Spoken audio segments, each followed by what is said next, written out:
ਉਹਦੇ ਤੋਂ ਫਿਰ ਹਰ ਮਨੁੱਖ ਜਿਹੜਾ ਉਹ ਹੈਬਿਚੁਅਲ ਹੋ ਜਾਂਦਾ ਹੈ, ਉਹ ਉਹਦੀ ਸਰੀਰ ਦੀ ਆਦਤ ਬਣ ਜਾਂਦੀ ਹੈ।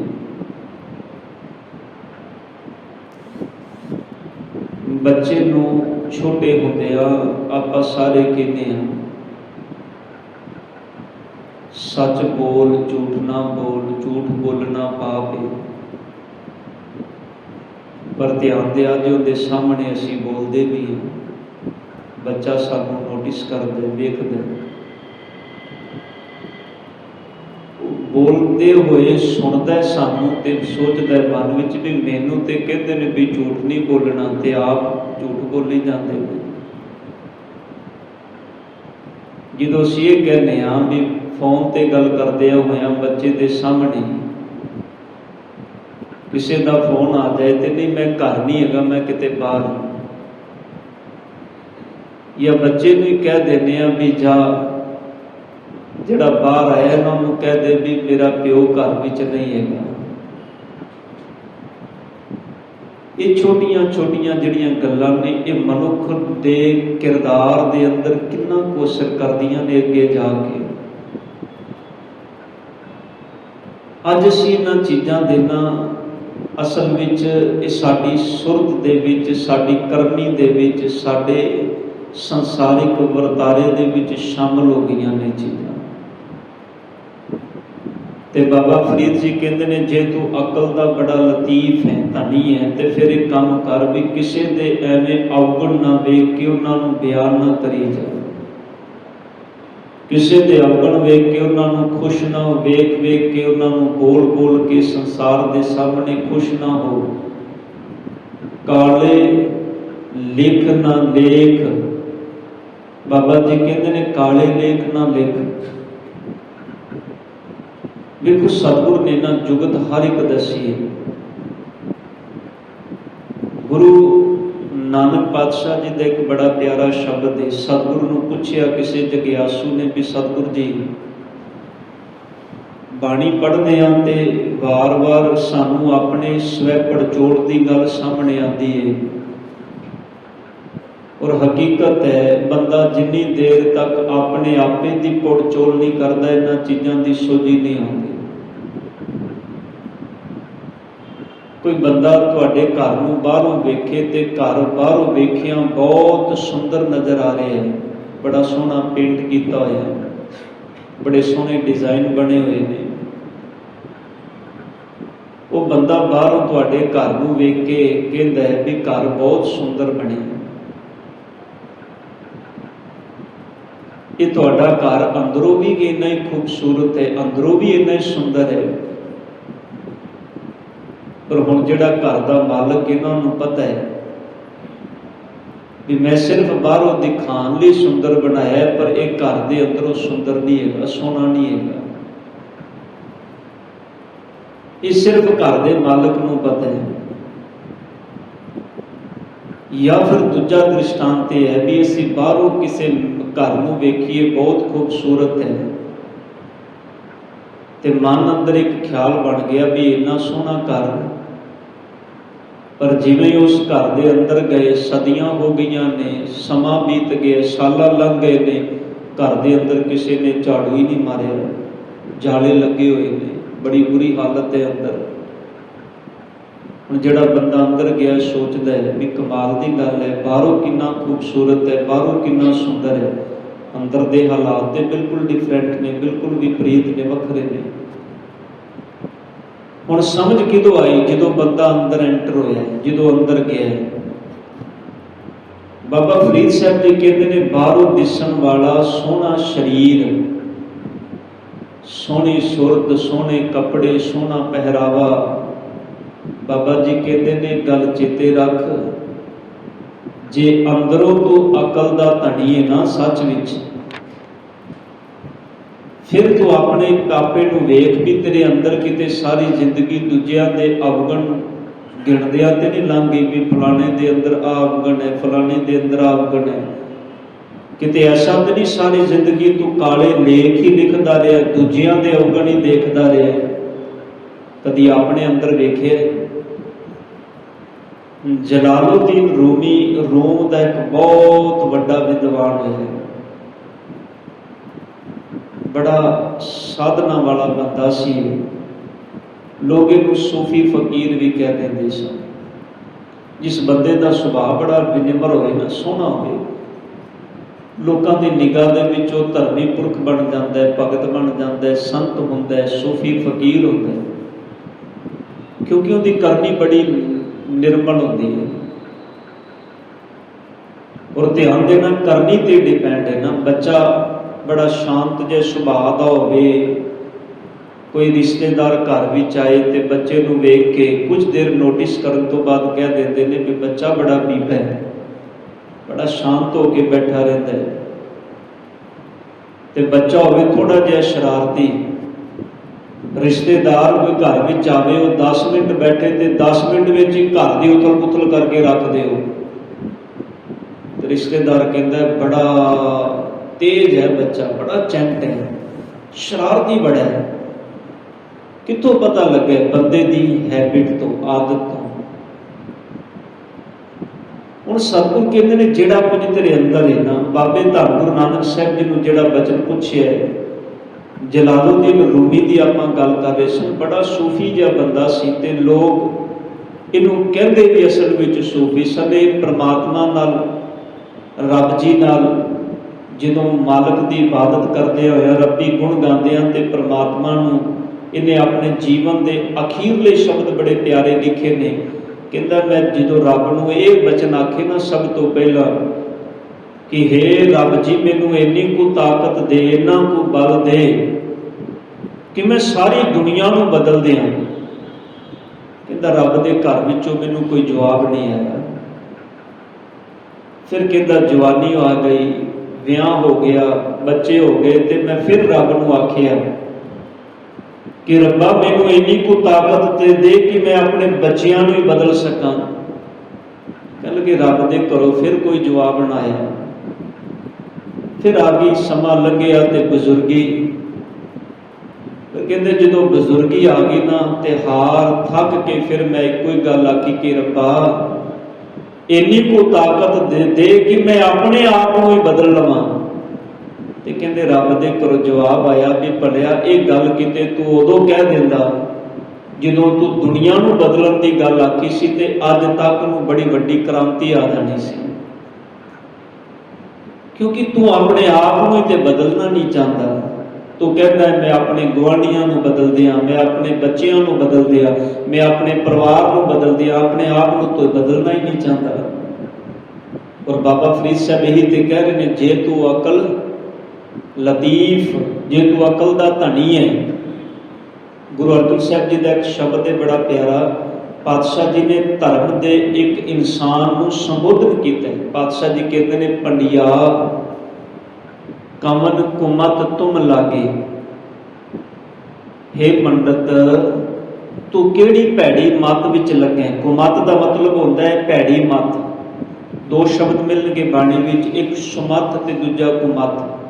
सुमत का मतलब होता है चंगी मत, ते कुमत का मतलब होता है भैड़ी मत।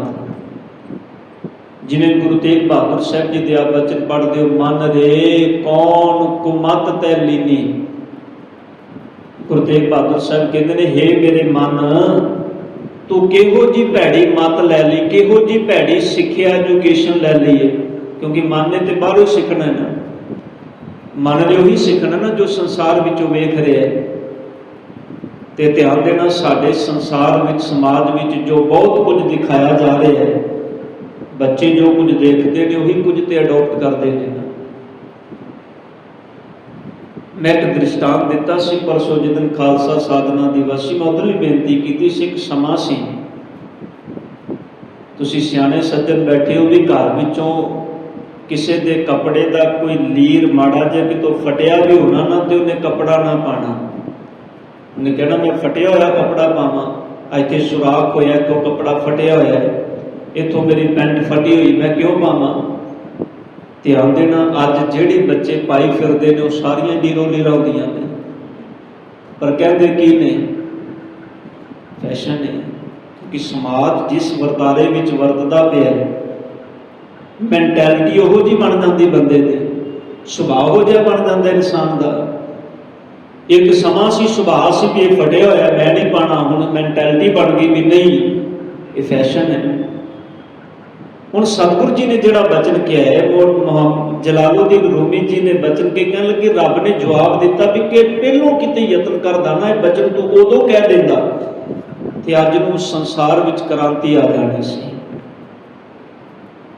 गुरु अर्जन देव पातशाह कहते ने, पंडिया कवन कुमद तुम लागे, बूढ़ोगे परिवार सगल स्यो राम न जपो अभागे। धन गुरु अर्जन साहब कहते हैं, तू अपने परिवार के समेत डुब जाएगा। परिवार का मतलब की है? कुटुंब। कुटुंब का मतलब की है? जिंदे नाल बंदे का प्यार होवे, जिंदे नाल बंदा हुण मेरे नाल जिहड़ा जुड़िया होया है उत्थे ही तुरेगा जो मेरी सोच है। जो मेरे नाल जुड़िया है वो उही करेगा ना जो मेरी मैंटैलिटी है, जो मेरी सोच है, जो मेरा कोल ज्ञान है, उस ज्ञान विच ते वो जिएगा। हुण जे कोई मेरे कोल आएगा तो मेरे कोल जिहड़ा आया मैं उन्होंने अपने अंदर जो है वो कुछ देवांगा ना। वो मेरा परिवार है, वो मेरा कुटुंब है, वो मेरे नाल जुड़िया होया है। तो गुरु अर्जन साहब जी कहते हैं, बूढ़ोगे परिवार सगल स्यो राम ना जपो अभागे। तू रब नहीं जपदा, तू राम नूं चेते नहीं करदा। हुण अगों बड़ा सियाना सी कहंदा, तू कहंदा राम चेते नहीं करदा, मैं तो सवेर तो शाम तक राम नूं चेते करना। मेरे जिन्ना रब नूं तू थोड़ा चेते करना जिन्ना मैं रब नूं चेते करना। तो गुरु अर्जन साहब पातशाह कहते ने, वेद पुराण पढ़े का क्या गुण। सब कहते हैं वेद पढ़दा है, पुराण पढ़दा है, मैनूं एक गल दस भी इनू पढ़न दा तेरे जीवन में कोई अर्थ भी आया है, इनू पढ़ के तेरे जीवन में कोई गुण भी आया है कि सिर्फ ऐसा तो नहीं, खर चंदन जिस भारा ध्यान देना, खोते दे उत्ते चंदन की लकड़ लद दिओ। चंदन की लकड़ होवे हज़ारां दी, पर तुसी जो खोते दे उत्ते लद दिती ना, तुसी हुण आखो भी एक खोता बड़ा किस्मत वाला वे, हज़ारां दी लकड़ जिहड़ी अपनी पिठ ते लैके लगा जाता है। हुण उस खोते के उत्ते तुसी कीमती रतन जवाहर कीमती सोना लद दिओ। हुण वो कीमत होवे उनकी करोड़ां दे विच, ते तुसी आखो भी किस्मत वाला आ खोता भाई, करोड़ां दे हीरे अपनी पिठ ते लई फिरदा है। ते अगों खोते ने कहना, भलिओ तुहाडे लई करोड़ां दे ने, तुहाडे लई हज़ारां दे ने, तुहाडे लई चंदन है, तुहाडे लई सोना है, तुहाडे लई हीरे ने मोती ने, मेरे लिए तो भार ही है ना। मैं तो एक थां तो दूजे थां ते लैके जाना है, मैं इस तो ज़्यादा तो कुछ भी नहीं, मेरे लिए तो सिर्फ भार है। तो गुरु अर्जन देव पातशाह जी कहते हैं, किते जीवन खोते वर्गा तो नहीं बन गया पंडित जी, सिर्फ वेद पुराण का भार ही मत सिर ते लैके तो नहीं तुरे फिरदे भी मैं इन्ने वेद पढ़ना, मैं इन्ने शास्त्र पढ़ना, मैं इन्ना वड्डा ज्ञाता हाँ धर्म का, कि कोई गुण भी बल्ले है कि किसी गुण को अपने जीवन में जियो भी रहा है। सच विच बड़ी सोहनी गल है, जिथे जो कह रहे हैं ना, जो असीं उस चीज़ को प्रवान कर लवांगे, एक्सैप्ट कर लवांगे, तां ही धन गुरु अर्जन देव पातशाह कहते हैं, बूढ़ोगे परिवार सगल स्यो राम ना जपो अभागे। वेद पुराण पढ़े का क्या गुण, खर चंदन जिस पारा, राम नाम की गत नहीं जानी, कैसे उतरस पारा। जी बदो सो धर्म कर थाको। लोगों को कहना है जी की हत्या करनी पाप है। धन गुरु अर्जन साहब पातशाह जी के लॉजिक देखो, सतगुर गल कितों करते हैं। साहब कहते हैं, पंडित जी लोगों को कहना जी का हत्या करनी पाप है, तो जो यज्ञ करना हो उदों तू जियां की हत्या करना है। होम जग होंदे सन, अशुमेघ जग होंदे सन। अज वो सारिया चीज़ां क्योंकि ये कानून बन गए, कानून के दायरे चो आ गई चीज़ां, इस करके वो सारी चीज़ आके नारियल ते रुक गई। अज नारियल भन दिता जाता है। नारियल भनना भी बलि का प्रतीक होता है, क्योंकि नारियल अंदरों की शेप जी है ना, दो अखां होंदियां ने, नक बने होंदा है, आकार इंसान की तरह होता है अंदरों। तुसीं उहनूं देखो ना तो इंज लगदा जिवें दो अखां ने, नक है। वो नारियल जिहड़ा है वो इसे करके आया है, क्योंकि धर्म कानून बन गए, ला बन गए।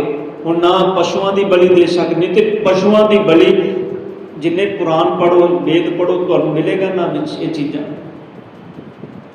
तो सतगुरु गुरु अर्जन साहब कहते हैं, जे तू ये सच कहना है एक पासे कहना जी की हत्या करनी पाप है, तो दूजे पासे आप ही जो यज्ञ करना तो जी की हत्या करना, फिर किहड़ी गल मनीए तेरी? जे वो धर्म है तो फिर ये धर्म नहीं, जे ये धर्म है तो फिर वो धर्म नहीं, किहड़ी तेरी गल मनीए? हुण धन गुरु अर्जन साहब इसे करके कह रहे हैं बाबा फरीद साहब जी, जे तू अकल लतीफ, जे तू अकल का बड़ा धनी है, जे तू अकल का बड़ा सियाणा है, दूजियां दे अवगुण ना वेख, अपने अंदर वेख भी तेरे अपने अंदर की है। आपनड़ै गिरीमान में, अपने गिरमान विच, अपने अंदर, अपने हिरदे विच, अपने अंदर जो तेरे अंदर का वर्तारा, तेरी मत विच जो है, बाबा जी कहते हैं आपनड़ै गिरमान में सिर नीवा कर देख। ध्यान देना, वेख्या उदों ही जाता अपने अंदर जो नीवे होवांगे। उच्चा बंदा तो धौन भी उच्ची करके आकड़ के तुरदा है, यही होता है ना। उच्चा बंदा जिहड़ा आकड़, जिंदे कोल चार, देखो बंदे का वर्तारा है, जो नहीं कुछ होंदा उदों बड़ी निमर भाव विच होंदा है, जो चार दाने आ जाण उदों दा सारा सिस्टम ही चेंज हो जाता है।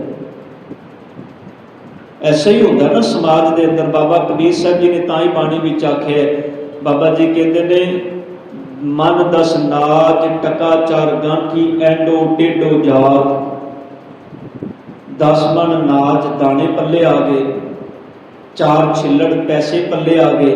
बाबा जी कहते ने वेखो हुण बंदा टेढ़ा हो के तुरदा है, इहदी चाल ही बदल गई हो। ये साडे समाज का वर्तारा है जी। इस तरह इस मैंटैलिटी विच असीं सारे जीने हाँ। इनू कोई एक्सैप्ट करे ना करे, इनू कोई मन्ने कोई ना मन्ने, वखरी गल है, पर इसी सारे दे विच जीने हाँ। और हर बंदा सिर्फ दूजे दे अवगुण लभना चाहता है। तुसीं किसी नूं कह दिओ, वो कहेगा नहीं मैं थोड़ा, तू फलाने नूं वेखना, फलाना भी तेजी करदा है। भलिया तुसीं दूजे वाल क्यों वेखदे हो, तुसीं अपने वाल क्यों नहीं वेखदे? और फिर हमेशा उस वाल ही क्यों वेखने जिहड़ा आप नीवां है, उस वाल क्यों नहीं वेखदे जिहड़ा उच्चा है?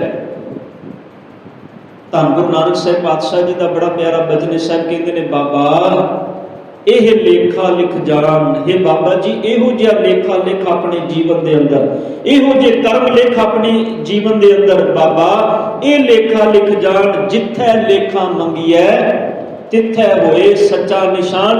कि वो जिहड़ा लेखा तेरा, जिहड़े तेरे कर्म ने, जो तेरे को निशान मंगिया जाए, राहदारी मंगी जाए, जो तेरे को मंगिया जाए जवाब, तो तेरे वो लेखे जिहड़े तेरे कर्म ने वो तेरे जीवन की राहदारी बन के अगे आ जाए। इहदे लई करना की है? जाल मोह, अपने मोह नूं साड़ दे, घस मस कर इनू साड़ के इहदी शाही बना ले।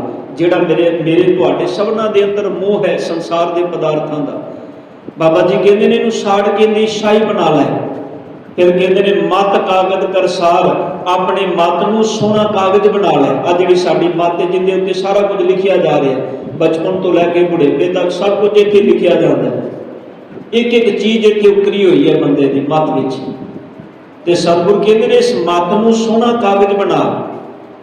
फिर कहते हैं भाओ कलम कर चित लिखारी। आप भाओ, भाओ का मतलब होता है प्रेम, परमात्मा के प्रति प्रेम नूं, निर्मल भाव नूं, दुनिया के अंदर सारे वर्तारे के अंदर प्रेम की भावना नूं। गुरु अर्जन देव पातशाह जी कहते हैं भाओ कलम, इनू कलम बना लै। चित लिखारी, अपने चित नूं मन नूं लिखारी बना। ये लिखेगा हुण ते लिखना की है? पातशाह जी कहते हैं भाओ कलम कर चित लिखारी, गुर पुछ लिख विचार। अपने गुरु को पुछ के लिख। हुण इस मत रूपी कागज दे इस चित लिखारी ने की लिखना है? दुनिया वाल वेख के ना लिख। सच विच असीं शीश गुरु अगे झुकाने हाँ, कर्म सारे असीं अपनी मत नाल करना चाहते हैं। ऐसा नहीं होता। गुरु कहता है हर चीज़ तेरे जीवन में बड़ी सादी होनी चाहिए, बड़ी सादी होनी चाहिए। साडे जीवन में की सादा रह गया जी? कुछ भी सादा नहीं रह गया। फिर असीं रोला पाने हैं, देखो समाज की वर्तारा है। फिर असीं कहने जी बड़ी महंगाई हो गई है, जिहड़ा विआह असीं 50,000 लाख चों कर सकने उहदे ते असीं 20 लाख लाण नूं बैठे हुए हैं। पर ध्यान देना, जिहड़ी एक रस्म होंदी सी विआह दी, वो रस्मां हुण 50 रस्मां बन गई हैं। विआह तो 15 दिन पहले फंक्शन शुरू हो जाते। फिर बंदा कहता जी हर फंक्शन से 2-2, 3-3 लाख रुपया। फिर बंदा कहता जी बड़ी महंगाई हो गई है। ਤੇ ਜੇ ਆਖੋ ਨਾ ਵੀ ਕਿਉਂ ਕਰਦੇ ਹੋ, ਕਹਿੰਦਾ ਲੈ ਬੱਚਿਆਂ ਲਈ ਕਮਾਉਂਦੇ ਆ ਨਾ, ਇਸ ਲਈ ਕਮਾਉਂਦੇ ਹੋ ਬੱਚਿਆਂ ਲਈ ਵੀ ਉਹਨੂੰ ਐਵੇਂ ਅਜਾਈ ਗਵਾ ਦਈਏ ਸੰਸਾਰ ਦੇ ਅੰਦਰ। ਉਹ ਸਮਾਜ ਦੇ ਕਿਸੇ ਭਲੇ ਵਾਸਤੇ ਨਹੀਂ ਲਾਇਆ ਜਾ ਸਕਦਾ ਉਹ ਕਰਮ, ਉਹਨੂੰ ਸਮਾਜ ਦੇ ਵਰਤਾਰੇ ਨੂੰ ਸੁਧਾਰਨ ਲਈ ਨਹੀਂ ਕਿਸੇ ਯੂਜ਼ ਕੀਤਾ ਜਾ ਸਕਦਾ ਹੈਗਾ। ਪਰ ਨਹੀਂ, ਸਤਿਗੁਰੂ ਹੁਣ ਅਸੀਂ ਜੇ ਸੋਚੀਏ ਅਸੀਂ ਗੁਰੂ ਨਾਨਕ ਸਾਹਿਬ ਜੀ ਦੇ ਪੈਰੋਕਾਰ ਹਾਂ ਤੇ ਹੁਣ ਗੁਰੂ ਨਾਨਕ ਸਾਹਿਬ ਜੀ ਦਾ ਜੀਵਨ ਪੜ੍ਹ ਲਈਏ। ਗੁਰੂ ਨਾਨਕ ਪਾਤਸ਼ਾਹ ਜੀ ਦੇ ਪਿਤਾ ਜੀ ਪਟਵਾਰੀ ਨੇ। ਸਤਿਗੁਰੂ ਗੁਰੂ ਨਾਨਕ ਪਾਤਸ਼ਾਹ ਜੀ ਆਪ ਸੁਲਤਾਨਪੁਰ ਲੋਧੀ ਦੇ ਅੰਦਰ ਇੱਕ ਬੜੀ ਵੱਡੀ ਪੋਸਟ ਤੇ ਨੇ, ਜਿਹਨੂੰ ਮੋਦੀ ਖਾਨੇ ਦੇ ਅੰਦਰ ਬੜੀ ਵੱਡੀ ਪੋਸਟ ਤੇ ਨੇ ਧੰਨ ਗੁਰੂ ਨਾਨਕ ਸਾਹਿਬ ਜੀ ਦੀ, ਗੁਰੂ ਨਾਨਕ ਪਾਤਸ਼ਾਹ ਜੀ। ਪਰ ਸਤਿਗੁਰੂ ਗੁਰੂ ਨਾਨਕ ਸਾਹਿਬ ਜੀ ਨੇ ਕੀ ਇਹ ਸਾਰਾ ਜੋ ਕੁਝ ਕਮਾਇਆ ਹੈ ਇਸੇ ਮੋਦੀ ਖਾਨੇ ਦੇ ਅੰਦਰ, ਜਿਹੜੀ ਹੱਟ ਤੇ ਬਾਬਾ ਨਾਨਕ ਜੀ ਬਹਿੰਦੇ ਨੇ, ਉਸ ਹੱਟ ਤੋਂ ਸਤਿਗੁਰੂ ਗੁਰੂ ਨਾਨਕ ਪਾਤਸ਼ਾਹ ਜੀ ਕੋਲ ਕੋਈ ਆ ਜਾਏ, ਸਤਿਗੁਰੂ ਕਿਸੇ ਨੂੰ ਖਾਲੀ ਨਹੀਂ ਜਾਣ ਦਿੰਦੇ। 13 ਤੋਲਣ ਦੀ ਗੱਲ ਉੱਥੋਂ ਹੀ ਆਈ ਨਾ ਇਤਿਹਾਸ ਵਿੱਚ। ਤੇ ਜੇ ਈਰਖਾ ਕਰਨ ਵਾਲਿਆਂ ਨੇ ਜਾ ਕੇ ਕਹਿ ਦਿੱਤਾ ਵੀ ਇਹ ਤੁਹਾਡਾ ਨਾਨਕ ਤੁਹਾਡੇ ਮੋਦੀ ਖਾਨੇ ਨੂੰ ਉਜਾੜ ਕੇ ਰੱਖ ਦੇਗਾ, ਇਹ ਸਾਰਾ ਕੰਗਾਲ ਕਰ ਦੇਗਾ ਤੁਹਾਨੂੰ, ਜਿਹੜਾ ਆਉਂਦਾ ਉਹਨੂੰ ਵੰਡੀ ਜਾਂਦਾ ਹੈ, ਇਹਦਾ ਹਿਸਾਬ ਕਿਤਾਬ ਕਰੋ, ਵੇਖੋ ਇਹਦੇ ਕੋਲੋਂ ਕੁਝ ਨਿਕਲਦਾ ਹੈ ਕਿ ਐਵੇਂ ਵੰਡੀ ਜਾਂਦਾ ਹੈ। ਜਦੋਂ ਹਿਸਾਬ ਕਿਤਾਬ ਹੋਇਆ, ਪਤਾ ਲੱਗਾ ਵੀ ਗੁਰੂ ਨਾਨਕ ਪਾਤਸ਼ਾਹ ਜੀ ਨੂੰ ਲੈਣੇ ਹੀ ਆਉਂਦੇ ਨੇ, ਦੇਣੇ ਨਹੀਂ ਆਉਂਦੇ। ਕਿਉਂਕਿ ਗੁਰੂ ਨਾਨਕ ਸਾਹਿਬ ਜੀ ਨੂੰ ਜਿਹੜਾ ਅਲੂਫਾ ਮਿਲਦਾ ਸੀ ਸਤਿਗੁਰੂ ਦੇ ਵਿੱਚੋਂ ਦਿੰਦੇ ਸਨ। ਹੁਣ ਇਹ ਚੀਜ਼ਾਂ ਅਸੀਂ ਜੇ ਪੈਰੋਕਾਰ ਕਹਿੰਦੇ ਹਾਂ ਗੁਰੂ ਦੇ ਆਪਣੇ ਆਪ ਨੂੰ, ਤੇ ਫਿਰ ਸਾਡਾ ਫਰਜ਼ ਨਹੀਂ ਬਣਦਾ ਉਸ ਪੈਰੋਕਾਰ ਦੇ ਪੈਰਾਂ ਦੀ ਉਸ ਰਾਹ ਤੇ ਚੱਲੀਏ ਅਸੀਂ। ਬਾਬਾ ਜੀ ਇਹ ਗੱਲ ਤੇ ਕਹਿ ਰਹੇ ਨੇ, ਆਪ ਨੜਿਆ ਗਿਰਵਾਨ ਮੈਂ ਸਿਰ ਨੀਵਾਂ ਕਰ ਦੇਖ। ਤਾਂ ਹੀ ਕਹਿੰਦੇ ਨੇ ਜੋ ਤੈ ਮਾਰਨ ਮੁੱਕੀਆਂ ਤਿੰਨਾਂ ਨਾ ਮਾਰੇ ਘੁੰਮ। ਜਿਹਨੂੰ ਕੋਈ ਮੁੱਕੀ ਮਾਰਦਾ ਹੈ, ਪਾਪ ਤੇਰੇ ਨਾਲ ਕੋਈ ਹਿੰਸਾ ਕਰਦਾ ਹੈ ਤੇ ਘੁੰਮ ਪਾਵੇ ਮੁੜ ਕੇ, ਬਾਬਾ ਜੀ ਕਹਿੰਦੇ ਨੇ ਉਹਦੇ ਨਾਲ ਉਹ ਜਿਹਾ ਵਰਤਾਰਾ ਨਾ ਕਰ। ਫਿਰ ਕੀ ਕਰਨਾ, ਕਹਿੰਦੇ ਨੇ ਆਪਣੇ ਘਰ ਜਾਈਏ, ਆਪਣੇ ਨਿੱਜ ਘਰ ਵਿੱਚ, ਆਪਣੀ ਸੁਰਗ ਰੂਪੀ ਮੰਡਲ ਦੇ ਵਿੱਚ, ਇਸ ਘਰ ਦੇ ਵਿੱਚ ਟਿਕ ਸੋਚ ਥੋੜੀ ਦੇਰ ਵੀ ਜੇ ਮੈਂ ਇਹ ਕਰਮ ਮੁੜ ਕੇ ਉਹੋ ਜਿਹਾ ਕਰਮ ਇਹਦੇ ਨਾਲ ਕੀਤਾ ਤੇ ਫਿਰ ਕਿਤੇ ਐਸਾ ਤਾਂ ਨਹੀਂ ਇਹ ਵਰਤਾਰਾ ਬੜਾ ਗਲਤ ਹੋ ਜਾਏ। ਕਈ ਵਾਰੀ ਇਸ ਤਰ੍ਹਾਂ ਹੁੰਦਾ ਨਾ, ਬੰਦਾ ਜਦੋਂ ਸਮਾਂ ਲੰਘ ਜਾਂਦਾ ਹੈ ਸੋਚਦਾ ਫਿਰ ਮਨ ਵਿੱਚ ਕਿਤੇ ਉੱਥੇ ਇਹ ਗਲਤੀ ਨਾ ਕੀਤੀ ਹੁੰਦੀ ਤੇ ਆ ਕੁਝ ਹੁੰਦਾ। ਬਾਬਾ ਜੀ ਕਹਿੰਦੇ ਨੇ ਆਪ ਨੜਿਆ ਘਰ ਜਾਈਏ ਪੈਰ ਤਿੰਨਾਂ ਦੇ ਚੋਂ, ਫਿਰ ਤੇਰਾ ਮਨ ਕਰੇਗਾ ਵੀ ਨਹੀਂ, ਉਹ ਜਿਹੜਾ ਬੰਦਾ ਹੈ ਨਾ ਪੈਰ ਤਿੰਨਾਂ ਦੇ ਚੁੰਮ ਦਾ ਮਤਲਬ ਹੈ ਵੀ ਉਹ ਜਿਹੜਾ ਬੰਦਾ ਹੈ ਨਾ ਉਹਦੇ ਨਾਲ ਫਿਰ ਨਿਮਰ ਸੁਭਾਅ ਵਿੱਚ ਰਹਿਣ ਦਾ ਤੇਰੇ ਅੰਦਰ ਖਿਆਲ ਪੈਦਾ ਹੋਏਗਾ। ਫਿਰ ਤੇਰੇ ਅੰਦਰ ਉਹ ਖਿਆਲ ਪੈਦਾ ਉਤਪੰਨ ਹੋਏਗਾ ਵੀ ਨਹੀਂ ਭਾਈ ਉਸ ਵਰਤਾਰੇ ਵਿੱਚ ਮੈਂ ਨਹੀਂ ਵਰਤਣਾ ਜਿਹੜੇ ਵਰਤਾਰੇ ਵਿੱਚ ਸਾਹਮਣੇ ਵਾਲਾ ਵਰਤ ਕੇ ਗਿਆ। ਇਸੇ ਕਰਕੇ ਮੇਰੇ ਸਤਿਗੁਰ ਪਾਤਸ਼ਾਹ ਕਹਿੰਦੇ ਨੇ ਆਪ ਨੜਿਆ ਗਿਰਵਾਨ ਮੈਂ ਸਿਰ ਨੀਵਾਂ ਕਰ ਦੇਖ। ਬਾਬਾ ਫਰੀਦ ਸਾਹਿਬ ਜੀ ਕਹਿੰਦੇ ਨੇ ਜੇ ਤੂੰ ਅਕਲ ਦਾ ਧਣੀ ਹੈ ਨਾ, ਫਿਰ ਸਾਰੀ ਜ਼ਿੰਦਗੀ ਦੂਜਿਆਂ ਦੇ ਅੰਦਰ ਨਾ ਫੋਲਦਾ ਰਹਿ, ਕੁਝ ਘੜੀ ਆਪਣੇ ਅੰਦਰ ਬੈਠ ਕੇ ਵੀ ਵੇਖਿਆ ਕਰ ਵੀ ਤੇਰੇ ਅੰਦਰ ਕੀ ਹੈ। ਜਦੋਂ ਆਪਣੇ ਅੰਦਰ ਵੇਖੇਗਾ ਫਿਰ ਤੈਨੂੰ ਸੋਝੀ ਆਏਗੀ ਵੀ ਨਹੀਂ, ਇਸ ਸੰਸਾਰ ਇਸ ਜਗਤ ਦੇ ਅੰਦਰ ਮੈਂ ਕਿੱਥੋਂ ਗਲਤ ਹਾਂ, ਕਿਉਂਕਿ ਮੇਰੇ ਤੋਂ ਹੀ ਪਰਿਵਾਰ